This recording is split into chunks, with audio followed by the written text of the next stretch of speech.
اس کے پیچھے جتنے بھی بیانات دیے جا رہے ہیں, اس کے پیچھے جتنی بھی گفتگو ہو رہی ہے, وہ دونوں ممالک یا ان کے سربراہان یا ان کی حکومتیں اپنی عوام کی کنزپشن کے لیے کر رہے ہیں.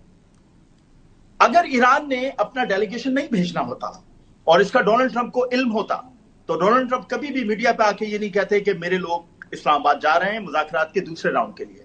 ایک طرح سے یہ اعتراف شکست ہوا نا, اگر ایران نہیں آ رہا تو ایران اپنا ڈیلیگیشن ضرور بھیجے گا, یہ مذاکرات بھی ہوں گے اور یہ مذاکرات اس پوائنٹ پر آ کر کامیاب بھی ہوں گے. ظاہر ہے جیسے ہم بار بار بات کرتے رہے کہ یہ 47 سال کی جنگ ہے جو چند گھنٹوں میں چند دنوں میں مکمل طور پہ ختم نہیں ہونی, لیکن اس کا سرا پکڑا جا چکا ہے, اس کو ختم کرنے کا سلسلہ شروع ہو چکا ہے. اور اب یہ یہاں سے کسی بھی صورت میں مائنس کی طرف نہیں جانی, یہ پلس کی طرف جانی ہے. اگر اس کو پلس کی طرف نہیں جانا ہوتا تو پاکستان کے چیف آف ڈیفنس فورسز کبھی بھی ایران نہیں جاتے. اگر اس کو پلس کی طرف نہیں جانا ہوتا تو بار بار ڈونلڈ ٹرمپ ایک بات نہیں کر رہے ہوتے کہ مجھے مذاکرات کی کامیابی کا یقین ہے.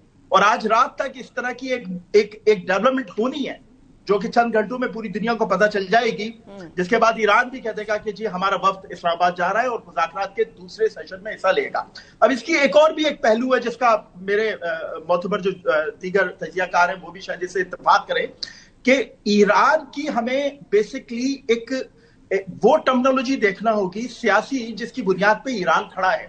ایران میں ایک طرف ڈپلومیٹس ہیں جو انٹرنیشنل ایشوز پر ایران کو آگے لے کے چل رہے ہیں, دوسری طرف IRGC ہے جو اس وقت that's the one who's calling the shots, اور انہی کا اس وقت ایران کے اندر مکمل طور پہ اختیار اور اقتدار ہے جن کے فیصلوں کو ایران کی عوام بھی فالو کرتی ہے. تو ان دونوں طاقتوں کا, ان دونوں قوتوں کا ایک پیش میں آنا بھی بہت ضروری ہے, جس پہ وہ یقیناً اتنی بڑی جنگ جس کا وہ مل کر سامنا کر رہے ہیں ایک پیش پر ہیں.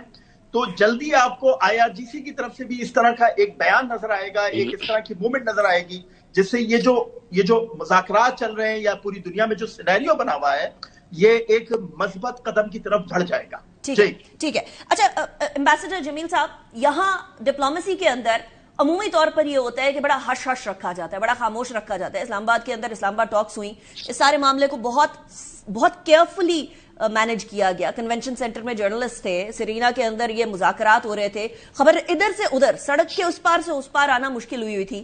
لیکن یہ ساری چیزیں جو ڈپلومیسی کے والے رولز ہیں, یہ جو ڈپلومیسی کے سارے نارمز ہیں, یہ ڈونلڈ ٹرمپ اینڈ ایران کی طرف سے اگر کوئی اسٹیٹمنٹ آ جاتی ہے اس کی وجہ سے کلیپس کر جاتے ہیں. So do you also agree کہ یہاں گڈ کاپ بیڈ کاپ کھیلا جا رہا ہے دونوں اطراف سے؟ جی ہاں, یہ محسوس ایسے ہی ہوتا ہے اس لیے کہ ڈونلڈ ٹرمپ کی طرف سے دنیا کا سب سے طاقتور وہ پریزیڈنٹ ہے اور دنیا کی سب سے بڑی فوج کا پریزیڈنٹ ہے. اب اس کے عوام میں اگر ریٹنگ کم ہو رہی ہے اور کملا ہیرس نے جو کل بیان دیا وہ بھی درست ہے. یہ زیادہ تر دیکھیں 67% کی جو پاپولیرٹی تھی اب اس سے بالکل 30 اور 35% پہ آ گئی, بلکہ اس سے بھی نیچے آ گئی ہے پاپولیرٹی ان کی ڈونلڈ ٹرمپ کی. تو ڈونلڈ ٹرمپ کو ظاہر ہے اس کی فکر تو ہوگی. اب رہا سوال کہ ڈپلومیسی, ڈونلڈ ٹرمپ کو اپنی روایتی ڈپلومیسی تو انہوں نے کبھی کی نہیں, نہ ہی پچھلے ٹینیور میں روایتی ڈپلومیسی کی انہوں نے. ان کا ایک اپنا انداز ہے, اپنا اسٹائل ہے, اور وہ جس طرح کے ان کے اسٹیٹ ڈپارٹمنٹ کی طرف سے پہلے ساری چیزیں بن کے آتی تھیں. جنگ سے پہلے کی بات کر لیجئے, جو باتیں لیک ہوئی جے ڈی وینس کی جو بات ہوئی تھی ٹیلی فون پر نیتن یاہو سے, کو تقریباً 10 روز ہو گئے, اس میں بعد میں جو لیک ہوئی اس میں یہی تھا کہ ان کو یہی کہا جا رہا تھا نیتن یاہو کو کہ آپ نے آ کے وہ فیصلے آ کے پریزنٹیشن دی, کہا کہ 5-6 دن کی بات ہے, اس کے بعد سارا معاملہ ٹھیک ہو جائے گا, رجیم چینج ہو جائے گی. ایسا کچھ نہیں ہوا, یہ 40 دن کھیل گیا معاملہ.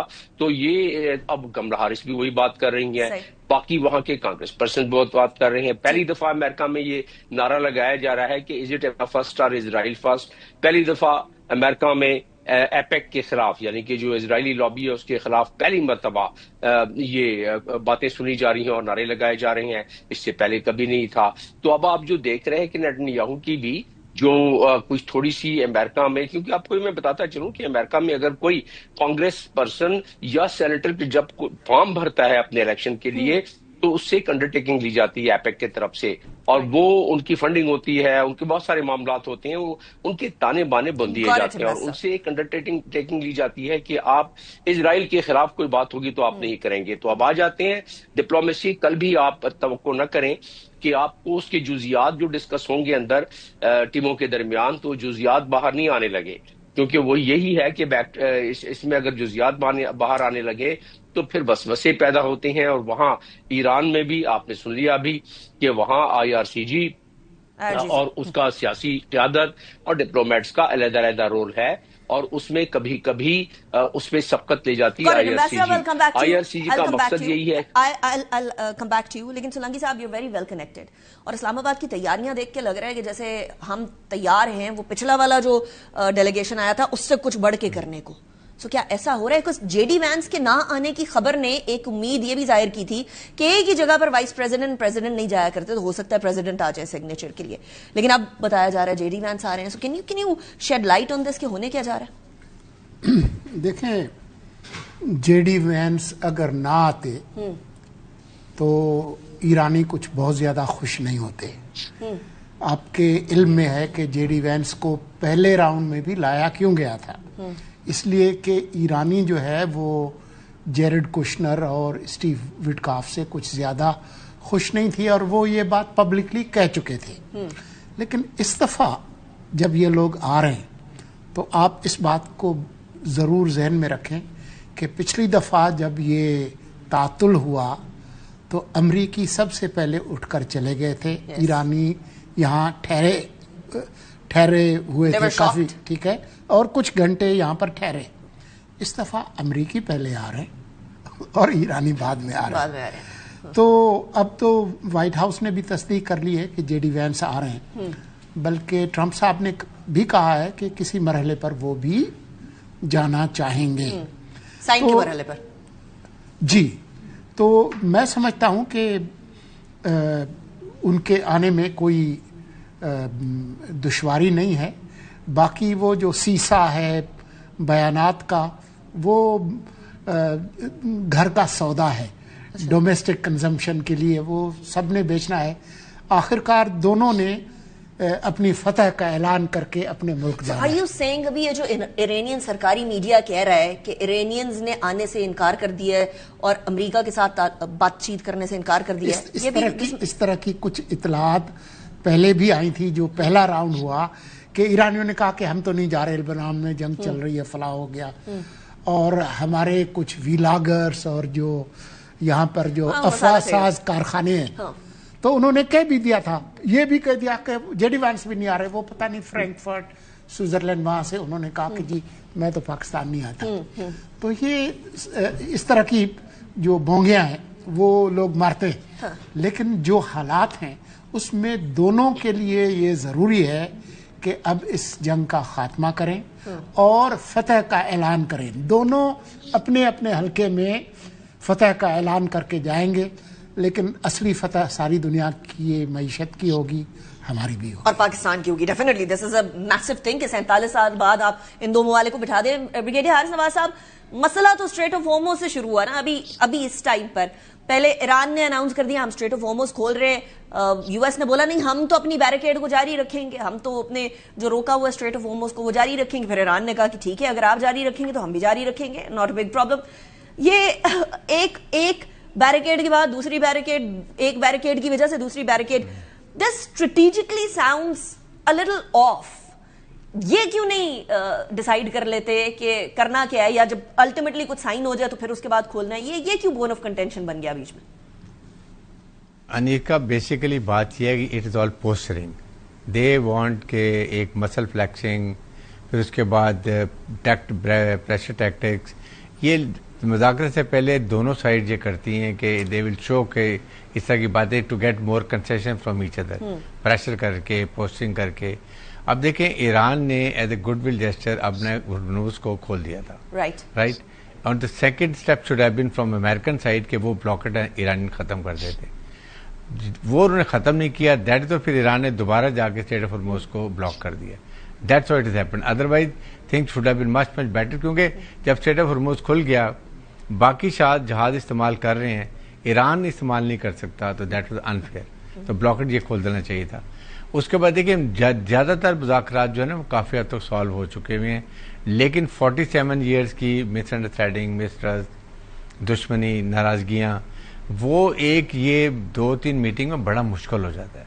اور سیکنڈ یہ ہے کہ پاکستان نے جس طریقے سے سفارتکاری استعمال کر کے آپ یہ دیکھ لیں کہ لا کے ان کو ایک چھتری کے نیچے ایک کمرے میں بٹھا دینا is a big thing for Pakistan and the world also, جو they were keeping the finger crossed. اور یہ اس پہ ظاہر ہے کہ فیلڈ مارشل یاسین ان کا بہت بڑی کنٹریبیوشن ہے. اب 3 دن وہ لگا کے آئے ہیں ایران میں, ظاہر ہے کہ he must have not wasted the time. جو وہاں ایریٹنٹس ہوں گے وہ ان کے اور امریکہ کے وہ آپس میں ریزالو کر رہے ہوں گے, اور کافی حد تک ہو بھی گئے.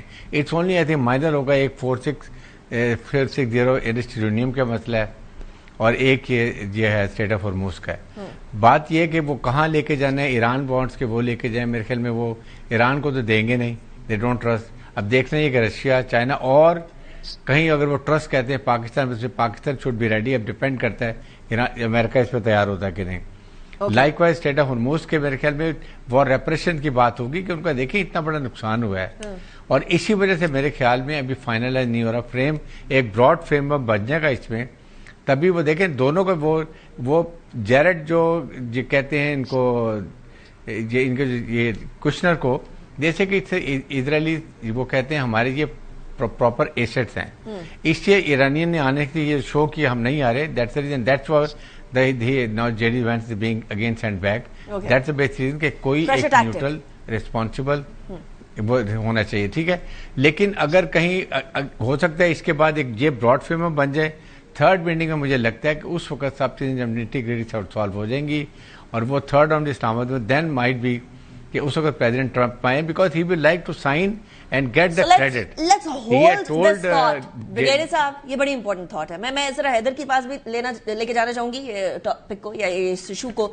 سو Haider, in other word signature تو ہو رہے ہیں انٹل اور انلیس کوئی میسو ہکپ نہ آ جائے, کیونکہ ادروائز ایران کے معاملے پر اور یو ایس کے ثالثی کے معاملے کے اوپر پاکستان میں جو 2 اہم کردار ہیں وہ پرائم منسٹر شہباز شریف کا ہے اور CDF field marshal Asim Munir کا ہے. ان کے خلاف ایک مہم نہ جاری ہوتی, اسرائیل کی طرف سے ایک پلانٹ کیا گیا, آرٹیکل لکھا گیا کہ جی CDF کی IRGCs کے ساتھ بڑے اچھے تعلقات ہیں. پھر انڈیا نے اکنامک ٹائمز اینڈ ادر ان کے جریدے ہیں, انہوں نے بھی اس کو آگے بڑھانے کی کوشش کی. مطلب یہ ہے کہ حل آ گیا ہے, اور اس لیے اس طرح کے نامعقول قسم کے آرٹیکلز بھی لکھوانے کی کوشش کی جا رہی ہے. ایک فوجی جرنیل ہے, اس کے دوسری فوج کے ساتھ اگر روابط ہوتے ہیں تو obvious ہمارے DGMOs کے بھی ہوتے ہیں انڈیا کے اور پاکستان کے بھی. سو اس کا مطلب یہ ہے کہ اب وہ جو تلملاہٹ ہے اسرائیل میں اور انڈیا میں, that means something big is happening.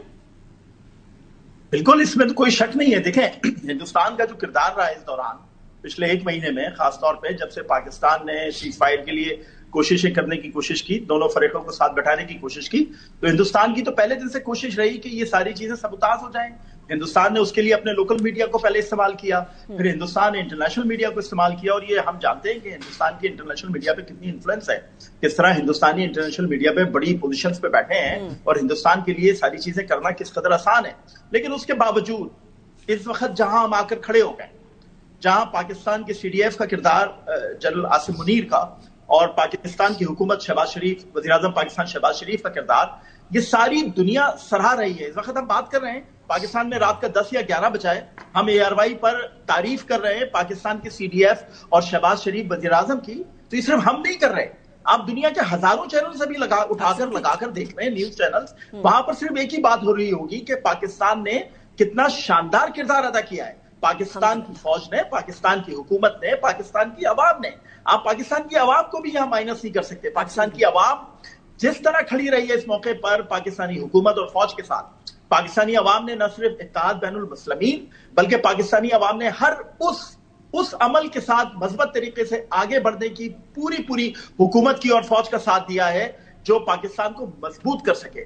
کچھ عناصر اس میں انتشار پھیلانے کی کوشش کر رہے تھے, کریں گے, کرتے رہیں گے, لیکن وہ عناصر اب کوئی حیثیت نہیں رکھتے, چاہے وہ ہندوستانی ہوں, چاہے اسرائیلی ہوں یا دوسرے مخالفین ہوں. ان کی حیثیت ختم ہو گئی ہے, کیونکہ دنیا کا جو بڑا گول ہے وہ امن کی طرف ہے. اور دنیا اسی کے ساتھ ہے جو امن کی کوشش کر رہا ہے. دنیا اب اس کے ساتھ نہیں ہے جو امن کو سبوتاژ کرنے کی کوشش کر رہا ہے. تو یہ پاکستان کے لیے، نہ صرف پاکستان کے لیے بہت بڑا اعزاز ہے، بلکہ آنے والی نسلوں کے لیے ایک ایسا فخر بن گیا ہے کہ جس میں پاکستان کی یہ نسلیں فخر سے کہیں گی کہ یہ پاکستان تھا، یہ پاکستان کی قیادت تھی، یہ پاکستان کی فوجی، پاکستان کی سیاسی قیادت تھی جس نے دنیا میں تیسری جنگ عظیم کو ہونے سے روکا اور پوری دنیا کو نہ صرف جنگی ماحول میں تباہ ہونے سے بچایا بلکہ معیشت کے ماحول میں بھی تباہ ہونے سے بچایا، کیونکہ اس کا سب سے زیادہ نقصان دنیا کی معیشت کو ہو رہا تھا. دنیا ایک ایسی افراتفری کی طرف، ایک ایسی تکلیف کی طرف بڑھ رہی تھی جس سے شاید دنیا کے بڑے بڑے ملک تباہ ہو جانے تھے. تو پاکستان کا یہ کریڈٹ ہے، اور جو لوگ اس میں انتشار پیدا کرنے کی کوشش کر رہے ہیں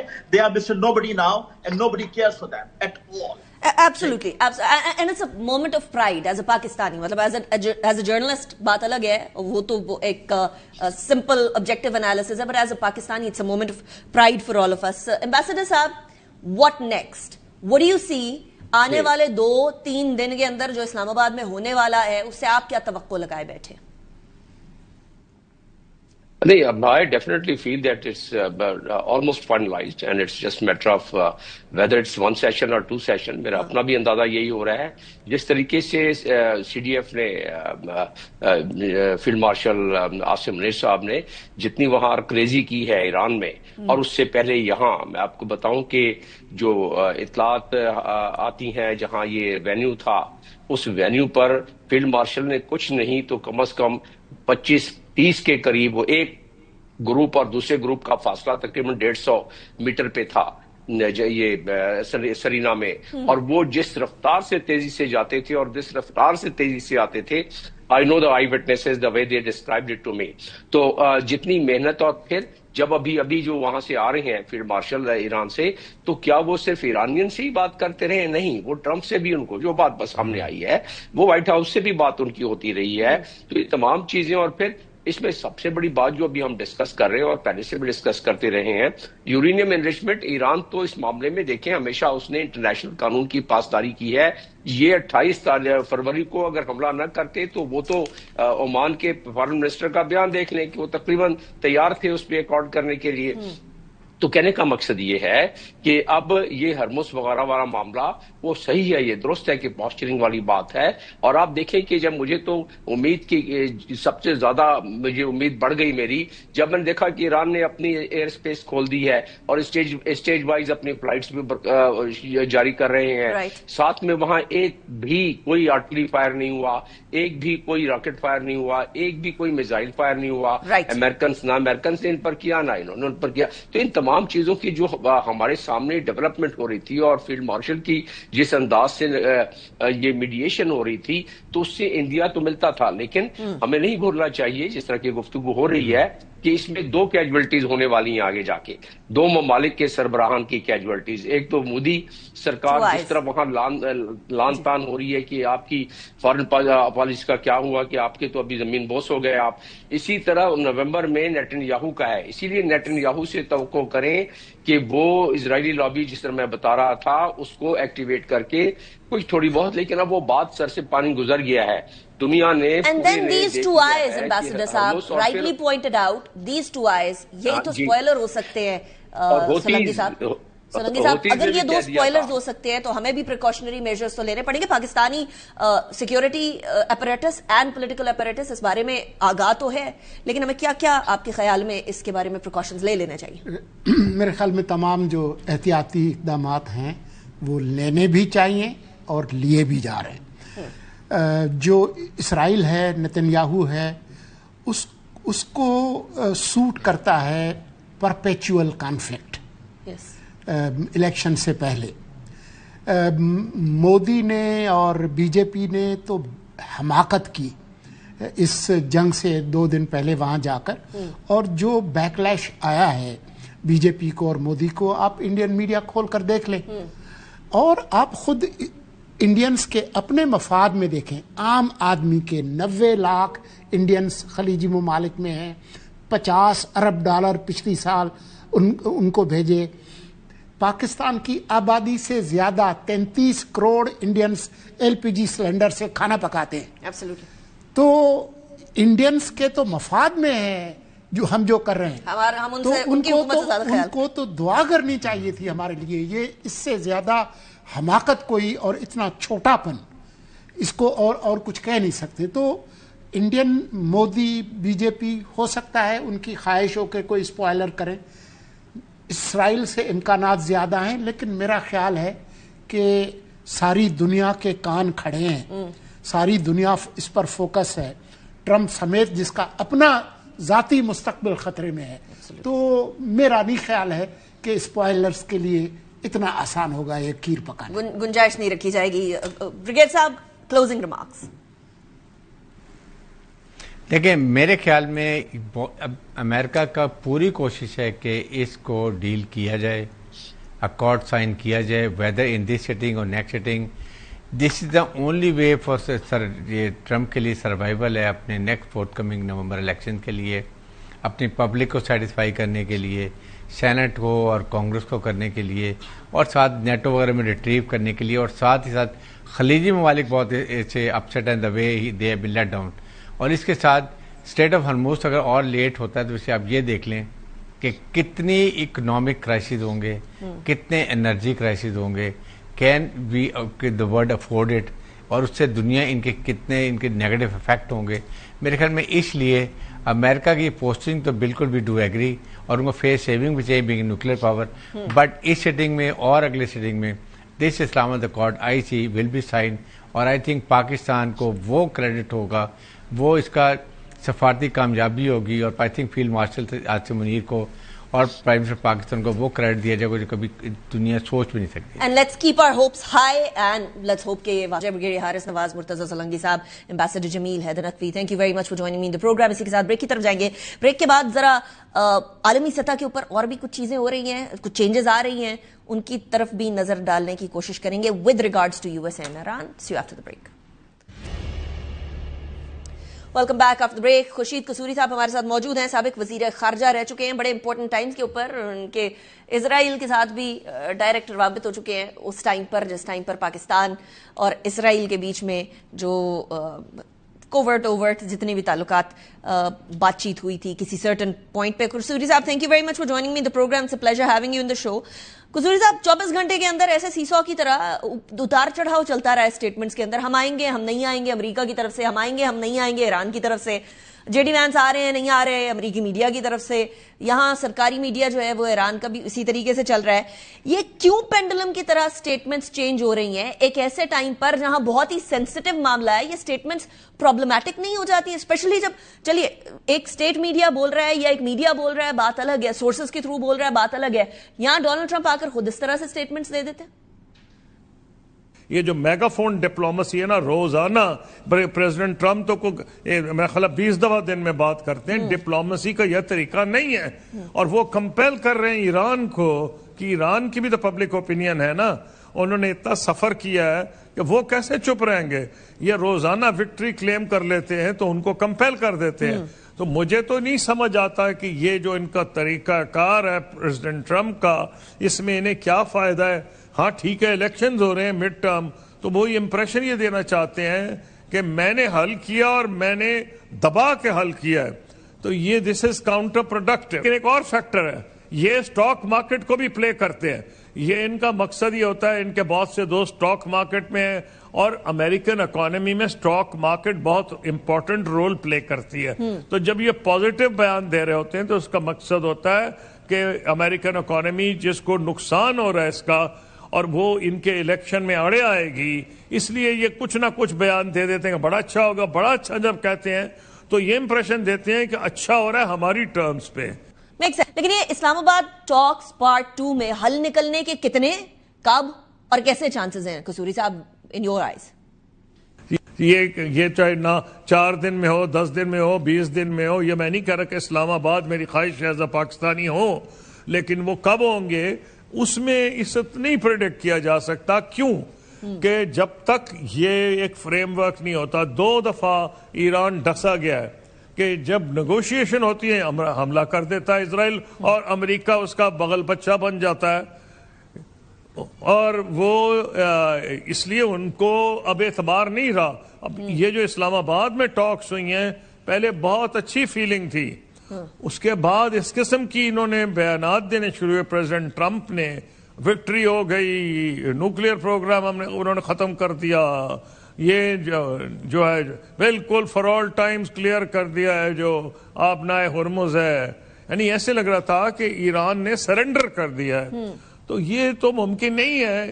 جب امن ہوتا ہے، جب انڈیا پاکستان بھی بات کر رہے تھے تو برابری کی بنیاد پر بات ہوتی ہے. اور جو میں نے اپنی کتاب میں ڈیٹیلز دیے بالکل کلیئر کیا ہے کہ یو کی not deal with somebody and make them feel کہ جناب آپ جیت گئے فلانا ہار گیا ہے.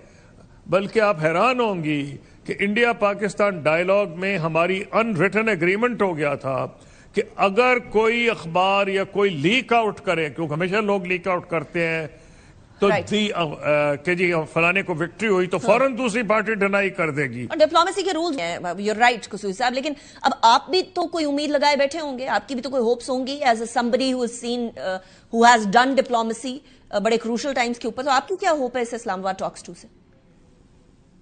میری امید یہ ہے کہ ان بیسک ان کی جو فیکٹرز ہیں کیا ہے وہ لیٹ اس اینالائز دوز. امریکہ ہیز فیلڈ. یونائٹڈ اسٹیٹس سے کیا ترجیحات ڈکلیئرڈ تھی؟ ریجیم چینج، کچھ بھی نہیں ہوئی. پھر ان کا یہ تھا کہ لوگ نعرے مارتے ہوئے باہر نکل آئیں گے، ایک پرو امریکن ریجیم نکل آئے گی، امریکہ کے جھنڈے لے کے نظر آئے، کچھ بھی نہیں ہوا. پھر انہوں نے یہ کہا کہ جی ہم ان کو تباہ کر دیں گے، ان کی جو نیوکلیئر پروگرام ہے. بھئی اگر آپ نے تباہ کرنا تھا آپ نے تو 6 مہینے پہلے اعلان کر دیا تھا، جب آپ کے بامبرز گئے ہیں اور آپ نے ایرانین نیوکلیئر سائٹس پہ حملہ کیا ہے کہ فار آل ٹائمز ختم ہو گیا ہے. تو اگر وہ ختم ہو گیا دوبارہ کیوں حملے کر رہے ہیں؟ صحیح. تو پھر انہوں نے یہ کہا تھا کہ جی ہرموز جو ہم نے کھلوا دی. تو میں کیا آپ کو یہ رہا ہوں کہ یہ پوسچرنگ بہت زیادہ، اب ایران بھی پوسچرنگ کر رہا ہے. ہاں اب اس میں ایڈوائس ان کو یہ دی جا سکتی ہے کہ بھئی نہ تو پریزیڈنٹ ٹرمپ کا فائدہ ہوگا، کیونکہ ایک چیز میں بتا دوں، خدا نہ خواستہ اگر یہ نہ امن ہوا اور کیا کرے گا ٹرمپ، زیادہ کیا کریں گے؟ دوبارہ بمبنگ کر دیں گے. تو بمبنگ کے بعد کیا حاصل کریں گے؟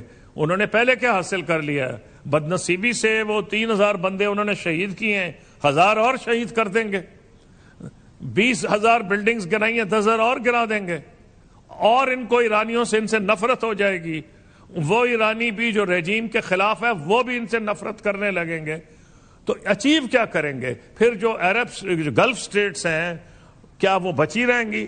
ہمارے تو بڑا انٹرسٹ ہے پاکستانیز، ہمارے تو 40-50 لاکھ بندے وہاں جاتے ہیں، ہماری ایکسپیٹریٹ ارننگز آتی ہیں، روزگار وہ کما رہے ہیں. ان کو تو نقصان ہونا ہو، عرب گلف سٹیٹس کو بے انتہا نقصان ہوگا، کیونکہ اگر ایران پہ حملہ ہوگا تو ہر جگہ پہ وہ حملے کرے گا جہاں امریکن بیسز ہیں. تو اسی لیے Pakistan is very rightly شوئنگ so much interest. ہمارے اپنا انٹرسٹ بھی داؤ پہ لگا ہوا ہے. تو ہمارا انٹرسٹ پہ لگا ہوا ہے قصوری صاحب، ایران کا بھی انٹرسٹ داؤ پہ لگا ہوا ہے، یو ایس کا بھی، گلف سٹیٹس کا بھی. لیکن ایک سٹیٹ ایسا ہے جس کا انٹرسٹ کمپلیٹلی اپوزٹ ہے اور وہ اسرائیل ہے. اور اسرائیل سپوائلر کے طور پر کردار ادا کرتا رہے، اینڈ اوبویسلی انڈیا اس کا مدر لینڈ فادر لینڈ بن کے وہ بھی ان کے سپوائلرز کے اندر ایک کردار ادا کرتے ہیں. آپ نے تو اسرائیلی سے ڈائریکٹ ڈیل کیا ہوا ہے، سین کہ اسرائیلی امریکیوں کے آرمز کیسے ٹوسٹ کرتے ہیں. تو اس کے امکانات کہ وہ سپوائلر بنے یا وہ گارنٹی کون لے سکتا ہے؟ دیکھیے اسرائیل کا ایک ہماری عجیب و غریب ریلیشن شپ ہے. میں جب فارن منسٹر تھا تو there's a special reason why it was decided at the highest levels, civil and military, that we need to establish a contact with Israel. Reason کیا یہ تھا کہ ہم میجر نان نیٹو ایلائے تھے یونائٹڈ اسٹیٹس کے، لیکن اسی زمانے میں وہ ایک یو خان والا ایک افیئر ہو گیا تھا جس میں ساری دنیا میں خبریں آ رہی تھیں کہ جی پاکستان سے پرولیفریشن ہوئی ہے، سچ یا غلط بہت بڑی خبریں بن گئی تھیں. اور اس میں پرابلم یہ ہو گیا کہ ہمارا جو سول نیوکلیئر انرجی پروگرام تھا، president Bush was very close to us, لیکن وہ کہہ رہے تھے کانگریس نہیں اجازت دے گی کہ پاکستان سے کوآپریٹ کیا جائے سول نیوکلیئر انرجی. لیکن انڈیا سے وہ تیار تھے. ہمیں یہ چیز ہمیں پرٹیکولرلی بری لگ رہی تھی کہ ایلائی ہمارے ہیں اور انڈیا کو دیں گے، ہمیں نہیں دیں گے.